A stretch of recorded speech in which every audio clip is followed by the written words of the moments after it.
we don't expect everyone to be in their seats right away. So, I mean, hopefully, we get a couple eventually. But we are live streaming as well on YouTube and Facebook Live. Please, if you're in there, join us. Send us some questions. But this is show number 2 on the day. It's been a long day. Earlier today, we had USA 7-star Madison Hughes joining us shortly before noon East Coast time. He came in from Dubai, which is like 8:30 around bedtime for him, as he's preparing for his return to USA 7. So check out that podcast if you didn't check us out live. It is live on your favorite podcast player already. But tonight, in a few minutes, we have Scott Lawrence, the USA Rugby Men's 15's interim head coach, joining us in just a few minutes. So please stay tuned for that. I'm Bill Baker of Eagles Overseas, and my co-host is Rugby Morning's John Fitzpatrick. Welcome back, Fitzy. How you doing? 2 shows in a day, man. Again, like I said earlier, am I getting paid double for this? Like I said, I'm going to pay you at least 100 times. Did you get a nap in? I mean, it's been a long day. How did you know? Because you have young kids. I've been there. I nodded off on the couch for a couple minutes, yes. Good for you. I'm proud of you, man. Hey, by the way, congrats on the 20 years of Washington, D.C. Youth Rugby anniversary coming up, man. You've been a part of that for a while, right? Or for the last maybe 4 years or so, since our oldest started playing touch and now our other 2 are playing. So it's a great nonprofit in the D.C. area. It's free programs all throughout the year, but primarily in the summer. And yeah, celebrating 20 years, crazy. 20 years is great. I was a small part of the Atlanta Youth High School program when that started back in, when I dabbled with Life for half a season and Old White all those years. I'm bringing it up for a reason. But the high school program in Atlanta, and when I got, it was so nice to see these kids playing. Yeah. But you're at the younger age because your kids are younger, right?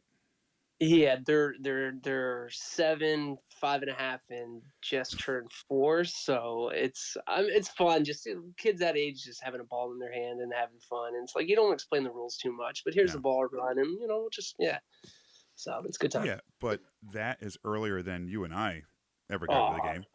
By 2 decades. Hopefully tonight's guest is like, okay, Fitzy, tell me who's good at 4 years old. I want to see him in a few years. I'll tell you, there's some talented kids in the DC area. I hope they stick with it. That's all I got to say. Yeah, me too. That'd be great. But I'll tell you what, I really feel like this is one of the biggest days in U.S. Rugby Happy Hour Live history. I know we've only been doing this for a few years now, but our guest earlier, Madison Hughes, has been trying to get on for a long time. Joined us in his debut interview in his return to USA Sevens, and then tonight's guest, obviously off his first year heading up the program for the senior side. It doesn't get much bigger than this. I think we got a lot to talk about with our guest tonight. And again, everyone listening in, tune into that episode from earlier today with Madison Hughes. It is live already on your podcast, your favorite podcast player, iHeartRadio, Spotify, anywhere, YouTube, Facebook Live, that kind of stuff. It's all on there, so check that out. So with that said, Fitzy, let's go. Let's get into our first guest. He's much closer in both miles and time zones than Madison was earlier. Madison was like 6,600 miles away, and a couple issues as far as connection goes. But that's just the nature of the game. But our guest tonight is merely maybe 1,000 miles away. I'm assuming he's down in Georgia. We'll talk about that. So hopefully the reception is better. So let's all welcome USA Men's Rugby interim head coach Scott Lawrence. Hey, Scott, how are you? I'm doing well. Thanks for having me on again, guys. Was I close? Are you down in ATL right now? I'm in the ATL. Yeah. Yeah, the 770 or the 404 or something like that. I forget what they say. Yeah, it's the 404. The 404. They say here. Right. Yeah. So, are you finally getting a chance to relax with the family? I don't think there's any time for that. No, that's it, huh? No. That's it. No. So listen, I mean, we talked about. You've already been on a couple of times. We talked on the stages over your first year. So, I mean, other than scouting, researching opponents, coming up with game plans. I mean, were you able to take in any other rugby this past year? Perhaps some World Cup matches as well. I didn't do any in person. I watched most of them remote, but yeah, caught quite a few games, and it's always nice, when you see those teams that have a lot of time together, they get a lot of cohesion, and you start to see some of the new trends emerge. throughout the World Cup. So yeah, it's been good to see, and just I guess encouraging. I think we saw some of the teams that were in the pools that Hmm. that we could have been there, and as a playing nation, and I know that we will be able to be in the next one, regardless of the expansion. But that where I think we're on the right track. Right. And I was going to say, I mean, it's got to be promising for you to see the likes of Portugal, Georgia, Namibia, whatever else, have their shining moments. May not be wins, but their shining moments in the matches. So for you, watching that and be like, yeah, we can do that. At least we can do that.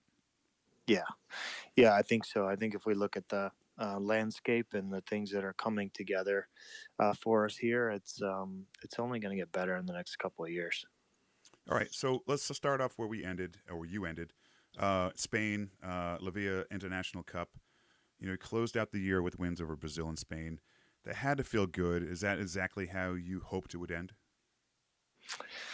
I think the wins were certainly nice. Really, what we wanted to do was just do a couple of things this year, and one was to establish the identity of the Eagles and the way that we wanted to operate the Eagles environment, and the second one was to kind of feed the pathways and begin the next generation. So look at the top of the Eagles, if you consider the men's national team as the top of the chain, and Mm-hmm. say, let's make that something that's worth being a part of, and then let's start to put the vehicles in place. So when I look at the end of year tour, I believe that the team has found itself and its identity and its leadership core, and the way in which we want to train and play and apply themselves within the sport.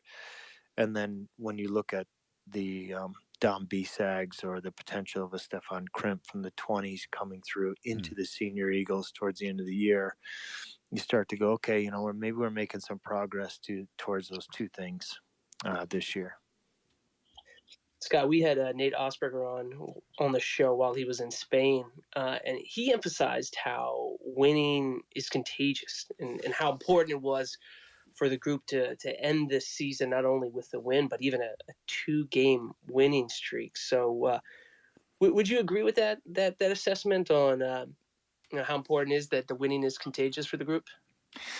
I think so. I think one of the things that the coaching staff agreed on right from the beginning when we first got together in July was to make it a hyper competitive environment with lots of gameplay and 15 on 15 and small group stuff, so that the feeling of winning and losing and competing and being in tight spots and working your way out was something that was always was continual in the environment. So that idea, I think we started to see the team evolve where they were confident to stay the course.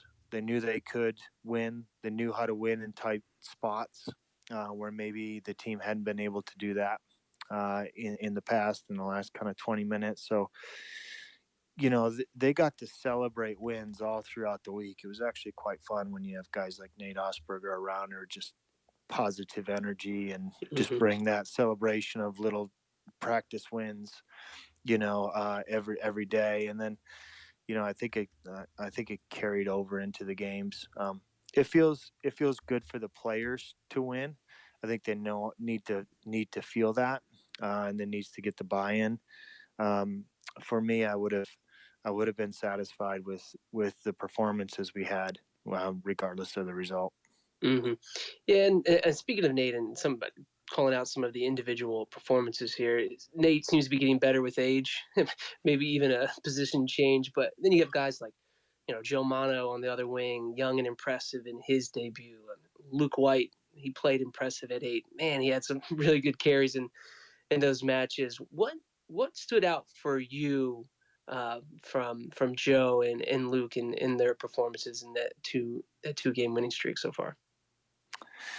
I think with Joe in game one, he was probably he'd tell you he was on the scoring end of some team tries, that he could convert in space, and I think the thing that is underrated in Joe's game, and what got him a start in the second game of the series, was his defense.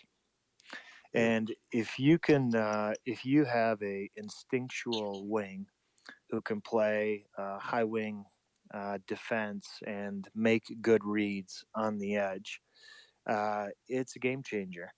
And so when you look at Joe, he benefited from a try in the second part of the game by doing that, and he created an opportunity Mm-hmm. on the other wing by doing just that. So I think we know Joe is open in space, and he's good in space and a finisher. I think an underrated part of his game is his defense. I think with Luke, it was just putting him in a position to do what Luke does best. Again, Luke was our leading dominant tackler in the Mm-hmm. team over this series, but working on just some things where he could be more animated with the ball in his hand to give himself a little bit of room. A guy like that, he just needs a half shoulder instead of a full shoulder, and he's going to get through.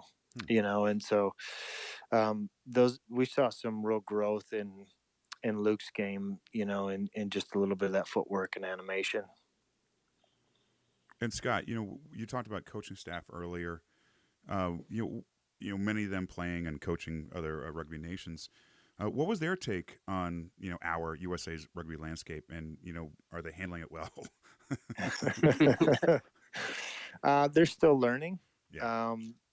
but enormously open, and they've just been really good. So they get a bit of a smaller snapshot because they just see the players that are Mm-hmm. selected.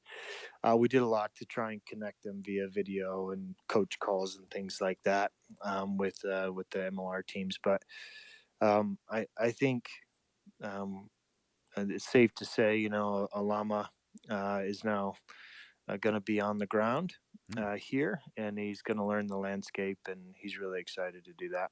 Good. Real quick, listeners, if you're here live on the Twitter mobile app, you give us if you want to have a question for Scott, myself, or Fitz, you can request it from the bottom left of the app, and we'll get you up here as soon as possible, and we'll drop you down after. No offense, we just kind of clean up the room. If you are listening in live on YouTube or Facebook, go ahead and drop a comment in those comment sections as well. Get them up here as soon as we can. So, Scott, a shining moment against Spain. I don't know if it had much to do with the result of the match, but to see, Mitch and Bailey Wilson take the pitch together in a USA uniform was a special moment. Was that something written in your notes that if you can make it happen, you would do that for that very exact reason? Not so much. I Hmm. think Bailey earned Right. his his spot, and he earned his cap, and he started that journey, and he went all the way through tour through Europe, and Oh yeah. and then got his game time in Salt Lake City. So we didn't think about it, but it was, I think you go through the capping ceremony after a player earns their first cap. It's a kind of a private thing amongst the team, Mm-hmm. but I will say it was Mitch was involved in it, and it was a pretty special moment, I think, for everybody. Oh, absolutely. And I mean, the last time they played on the same pitch together outside of that last Utah was the MLR match when Mitch got his butt wrung and knocked out Yeah, in front of family. So in this yeah, instance, it's much better. yeah, absolutely. Yeah, and glad to see Mitch back up and going again. Of course. Yeah, yeah. Yeah. So let's talk about momentum, Scott. Momentum can be, a fleeting feeling, obviously, in sports and life. What would you say? Would you say, obviously, I'm sorry, would you say the program has some momentum going into 24? I think around the standards of what it means to be an Eagle, I do. I think we had a good sized playing group through this July to November that all stayed on the program. Uh, Alex Ross did a fantastic job with our performance, our strength and conditioning, and our overall robustness. And they saw the results of doing the right kind of work, the right intensity, and so that when players, especially American players, work hard, it's very important for us as Americans to do hard work. Mm. And when they do hard work, and they can see the result in and a metric that says I have achieved an international level of conditioning, it gives them confidence, immense confidence and belief. And so, I don't know if that's momentum, but I think it's a proof point for them to say, when I go to the very core of what it means to be an American, and that means to work hard, Hmm. that I'm going to improve, and there's going to be results. Hmm. Scott, it's it's review time. You're a teacher here, so you've got what, 5 test matches, I guess 6 games if you count that exhibition against Toulouse. In your tenure as interim head coach, what grade would you give yourself? Wow. Wow, that's a great one. I'm gonna say solid B. Yeah. Okay. Yeah. B plus. So. Yeah, go with that. Bill always got graded on a curve, so his grades were always inflated. I usually held it down curve. That's the other way to look at it, I guess. But so, B, what would you say needs improvement, or what are you still working on? I think I'll step back and say, from a GM perspective, I think we were able to focus at the U20s and the senior team, and a little bit on the Hawks, but I think our U18s is a next level of investment, and our criteria around how we select and identify players, and really move from possibly even identifying to more recruiting of players, is probably fits our model a little better. So I say that was the biggest part of the improvement I'd want to make into next year. I think when we look at the total portfolio of things that make the team really run well, I think we need to press harder on our operational bits in terms of getting maximum performance from the way that we set the environment, and the way we travel and things like that. But I think we've got a plan to improve those for next year. Got it. And if you could have extended the year 2023, say, by another month or two, would you have been able to accomplish more? Let me try and rephrase that. Was there anything you wish you had more time for in 2023? Oh my gosh, when you're national team coach, you wish you had time all the time. No, I think some of the things that that are coming in here in the early part of next year. I mean, I think you guys have seen with the Owen Farrell announcement around kind of mental health and his break from international rugby. I think performance psychology and well-being of the players is something that'll be layered into the men's 15s pathway as programmatically as part of the performance plan for next year. I would have liked to have given that benefit to the players, to set them up for their upcoming MLR season. I think that would have been a real plus for them. Listeners, real quick again, if you're on YouTube or Facebook, go ahead and leave a comment there, and we'll get it on here for you. We do have one, which I'll get to here in a minute. But also, for those listening in live on the Twitter app, I do recognize a few of you, including some former Atlanta teammates. So if you want to come up and ask a question, don't be shy. We're awfully nice, kind of, except for Fitzy. But come on up, have some questions. If not, we have plenty to talk about ourselves. So, Scott, let's jump into the player pool. Let's talk about current and future players.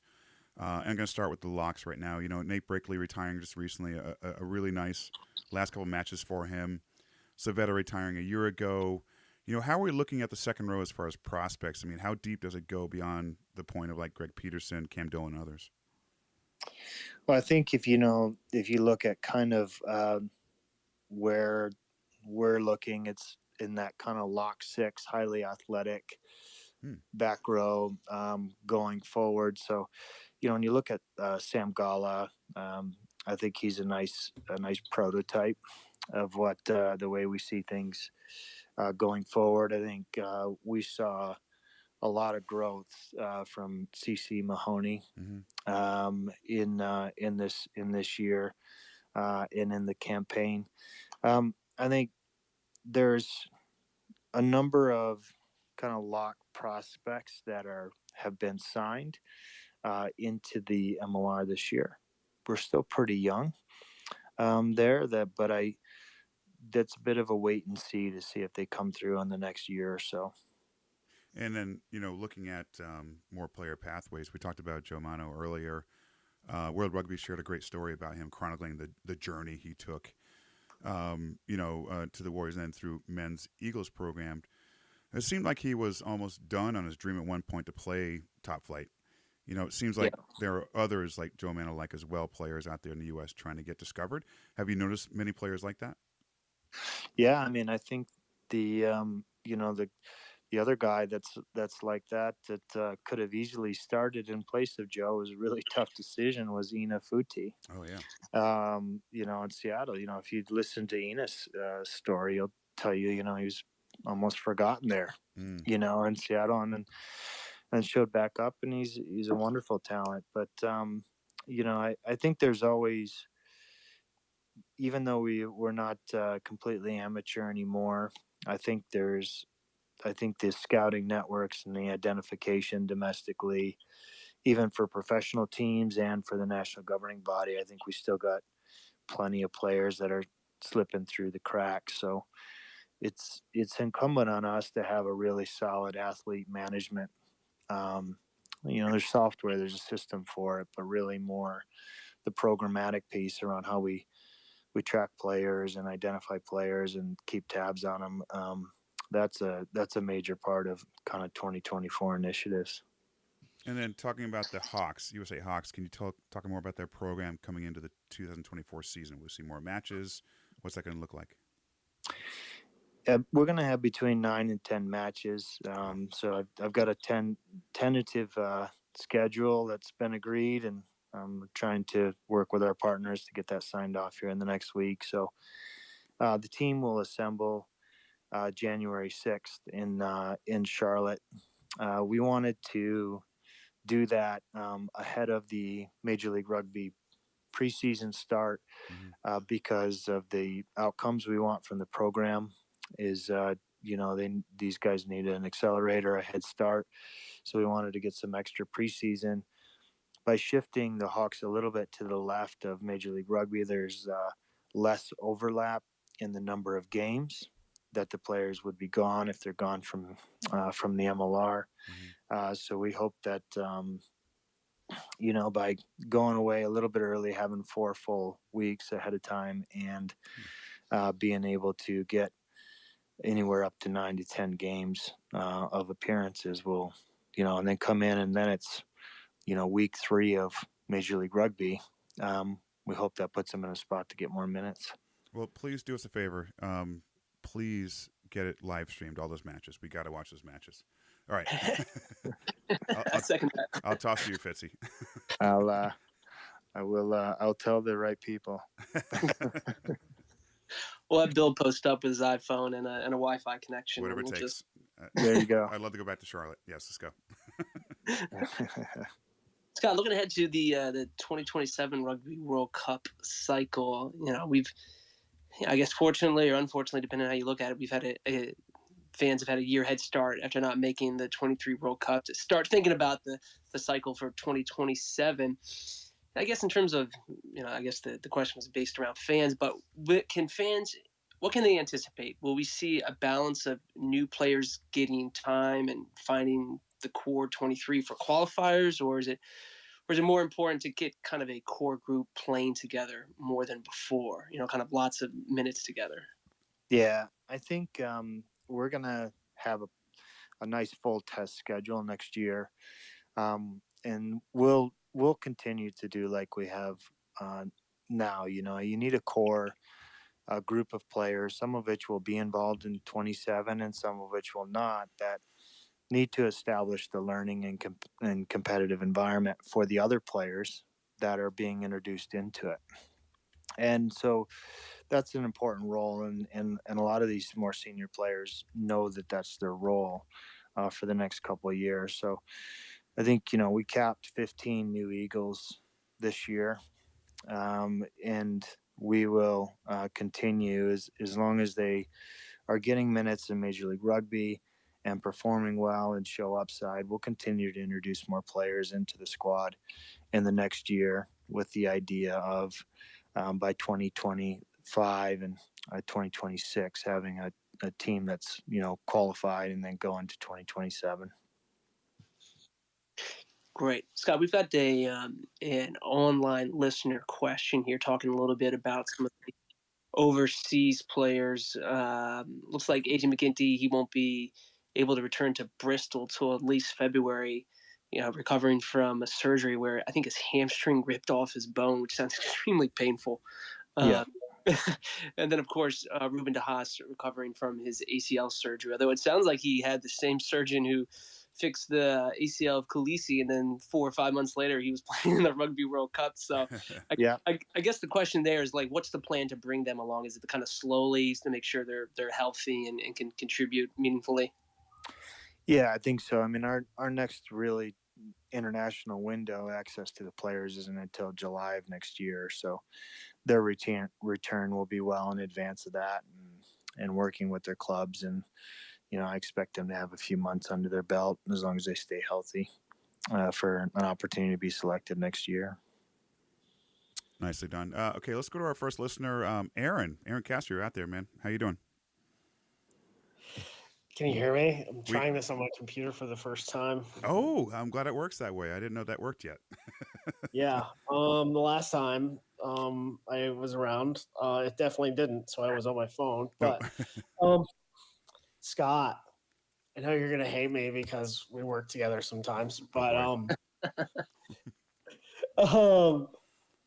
I listened to your show with Alex Goff, and then you mentioned some U18 stuff. So I think I'll start with, I guess, blending youth into the senior team, but also one of the guys I listen, because you and I have talked about pathways a lot in the past, and one of the things I'm always concerned with, especially rugby, and especially when we work with MLR teams, is there is this incredible desire to like take control of kids when they're 18, and we want them to only do rugby and or whatever it is. But one of the things is like, for when it comes to, I guess, talent identification and selection, um we brought in Dominic Bisag in the summer, and then again uh this November, and he performed fairly well. I'm sure, I think based on some of the games he's played, he probably wishes he performed even better, but he played a lot of minutes, and we're going to see a really incredible center develop over the next couple of years.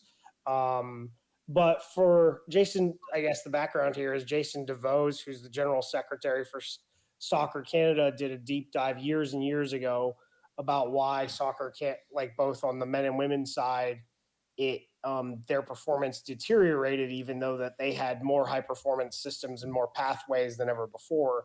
And it was because they were selecting players too young. And this was basically taking kids at 12, 13, 14, and these were going to be our senior internationals. So what is your view, I guess, on, talent ID, and when is it time for players to develop? Because I think most of the time when I look at players in Europe and all these guys that make their professional debut at 19, for every Marcus Smith or Owen Farrell, there are hundreds of players that end up playing 10 games and never make it as professionals. Yeah. Yeah. So I think there's probably a couple of questions in there, and I think the first one around identifying too early is, mine was much smaller scale, but I had a disastrous U20 campaign by picking the squad early and not introducing new players and new competitive. Was a major change. Would never do that again. And that's why every Eagles assembly has more players in it than the ones that'll actually get on the plane to go to the game. Is, you need to have a wider net, and you need to create competition and reward for good performance and in the training environment. So I think the big thing is not necessarily around rigid criteria. You have to have some sort of filtering exercise. You have to be willing to tell somebody their kid's ugly once in a while, but what you really need to have is in what we're driving towards are more experiences for players between the ages of 16 and 18, and then um, extending the Hawks down into the 18 to 23 age range, so that there is a defined set of time where they're not pushed to be a professional too early, but they're also in a full-time environment where they can develop. And that's the true measure of selection. Um, right now, we're kind of saying we're trying to pick these players, and they're kind of spread out, and some are in good programs, and others are in better programs, and I think the big thing is to provide the experiences for them, so that you can actually get a wider pool of players in and see how they matriculate.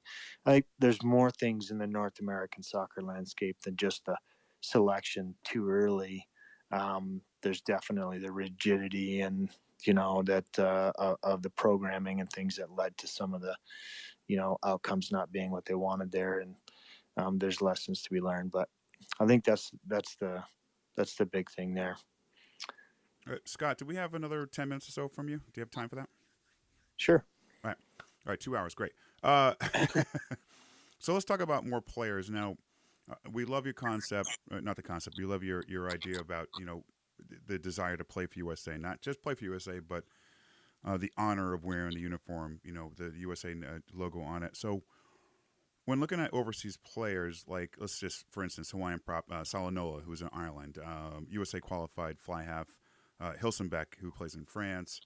Are you concentrating less, more, or the same amount on these overseas talents like them? I mean, with the mindset of what you said about the desire to play for the country, is it one of those things where you just reach out, say you have interest? No, okay, fine, go away. I mean, are you concentrating overseas at all? For me, it's more at this particular time and where we are with the development of the team is not necessarily recruiting. Excuse me. Asking guys if they're uh, interested in playing for the United States.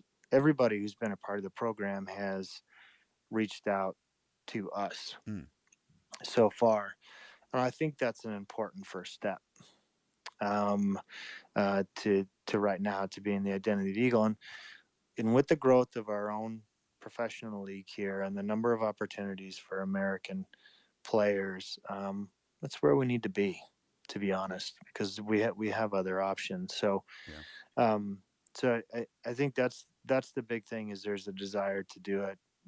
They first reach out, and there are guys that have fallen out of our system that we're trying to get back into our system. So that's where I make a phone call, like Oh. a Nafi Mafu, who's right. He's over at Mm-hmm. Biarritz right now, coming back from an injury. He would have been in camp had his knee been fully recovered this time around. Right. Great second row prospect for the future. Um, and so I do. I reach out to those guys, and for whatever reason, they got lost along the way. They ended up in a French academy somewhere, and kind of forgotten, and we try and go track them down. And sorry, just lost my voice.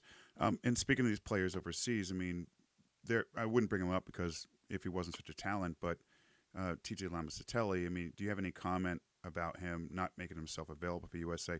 It could be any reason, contract, whatever over there, but is he someone that you reached out to, and is he? I don't know. Any comment about that situation?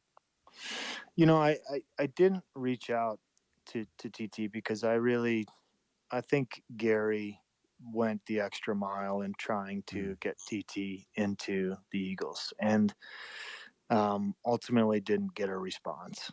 right. And so I didn't at that point when I came on board.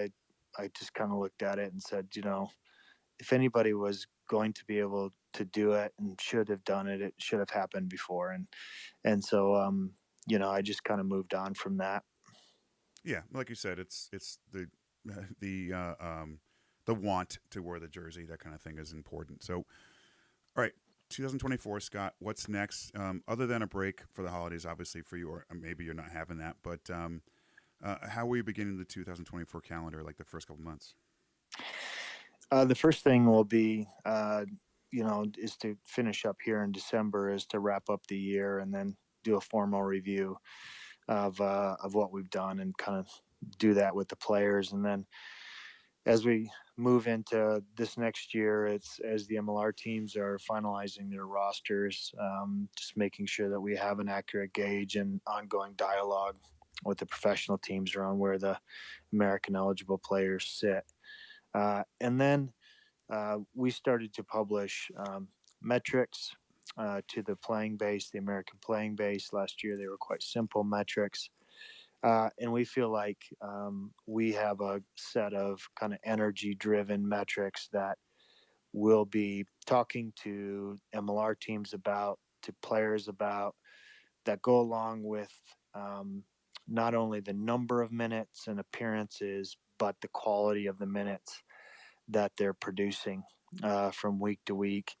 I think what that does is gives us confidence that these things are metrics that drive really high density intensity so that they can perform at the international level but play in their club's system and establish hopefully a common language for selection. So that'll roll out in the first couple of months. Obviously we'll be focused on getting the Hawks up and running and getting those games, and then through the season, we'll be visiting teams and visiting players and watching games and trying to pick the best squad for July.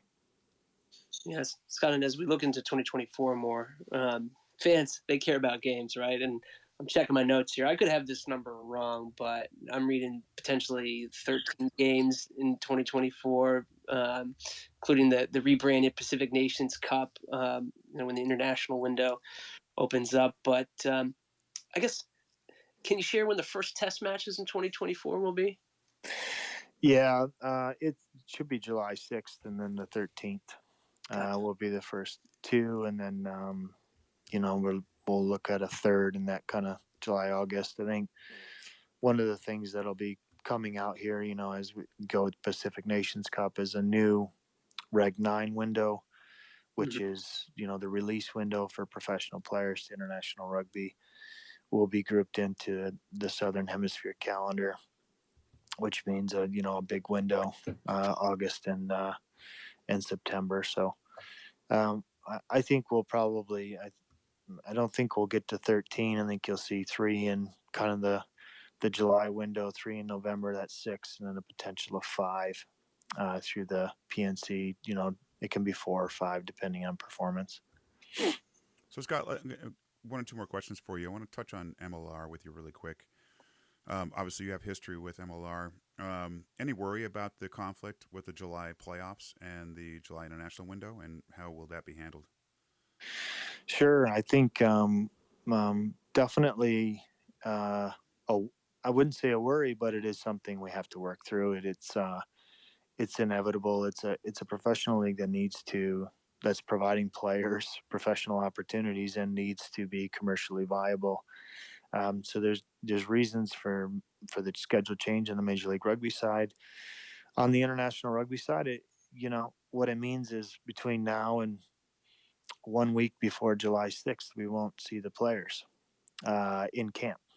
And so, you're going to kind of go away for 8 months and maybe get 5 to 6 days of prep before your first test match. So I think, we'll have to work on making sure through the metrics I talked about, the players come in good condition, that we maintain connection to the team and alignment leading into July, but expect their performances to be what they are in early July with, as time increases together in August and September through the PNC. I think we'll see the teams start to, play the way they should. And there's no issues with availability of players, right? I mean, other leagues say a top 14, whatever contracts have worked where some players cannot be released. There's no issue for that, right? That's right. I mean, it's there's a Reg 9 window. Okay. Yep, and which says we notify all the leagues ahead of time, but on the other hand, there's always human behavior is what it is, and sometimes there's things said to players about renewal of contracts and Mm. things, and that certainly happened in the past. Again, with MLR, with your history with Rugby ATL, or Atlanta, generally speaking, with other clubs, what's your take on Atlanta losing an MLR franchise? I mean, that's a tough break. I think it's disappointing for the city here. I think, and kind of the playing community. I think the fan community that got around the team. I think obviously the Rattlers were, that group of fans were a great group, and I think that part of it's a bit sad. I think the 404. Well, it turned into a different name, but at the time it was the 404 Academy, and Right.